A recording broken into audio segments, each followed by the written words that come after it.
கடைசியா ஒரே கேள்வி காந்தி. சமீபத்துல நீங்க ரொம்ப கவலைப்பட்டு சிரிச்ச சில விஷயங்களை பத்தி சொல்ல முடியுமா?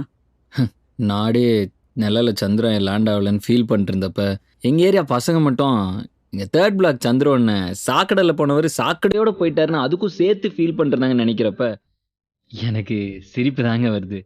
நம்ம அப்துல் கலாம் ஐயா இறந்தப்ப ஐயா உங்க கனவை நாங்கள் நிறைவேற்றுவேன்னு ஸ்டேட்டஸ் போட்ட நம்ம பசங்களில் பாதி பேர் இன்னைக்கு படத்தில் நடிக்கிற நடிகருக்காக ஒருத்தர் அடிச்சுக்கிட்டு ஒருத்தர் வெட்டிக்கிட்டு தங்களை பெட்ரோல் ஊற்றி கொளுத்திக்கிறாங்கன்னு நினைக்கிறப்ப எனக்கு சிரிப்பு தாங்க வருது. அந்த காலத்தில் யாருக்கோ நம்ம கை கட்டி வேலை பார்த்தோங்க.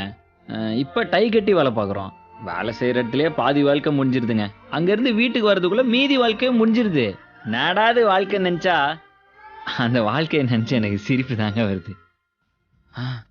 17 பேர் சேர்ந்து ஒரு பச்சை குழந்தைய பல மாதம் வச்சு ரேப் பண்ணி கொண்டிருக்கானுங்க. காட்டெல்லாம் அழிச்சிட்டு நாட்டுக்குள்ளே வந்து நம்மளே காட்டு மிராண்டியாக தான் வாழ்ந்துட்டு இருக்கோம்னு நினைக்கிறப்ப சிரிப்பு தாங்க வருது. இப்படி சுற்றி நடக்கிற எல்லா பிரச்சனையும் வெறும் வேடிக்கை மட்டும் பார்த்துட்டு கருத்து மட்டும் பேசிட்டு இந்த அக்கறை ஆதங்கம் இது எல்லாத்தையும் ஓரங்கட்டி வச்சுட்டு சரி நமக்கு தான் வேலை இருக்கே போய் வேலையை பார்ப்போன்னு என் வாழ்க்கையை நோக்கி நடந்துட்டு இருக்க நானும் ஒரு சராசரி மனுஷன்தான் நினைக்கிறப்ப என் இயலாமை நினச்சி எனக்கு சிரிப்பு தாங்க வருது.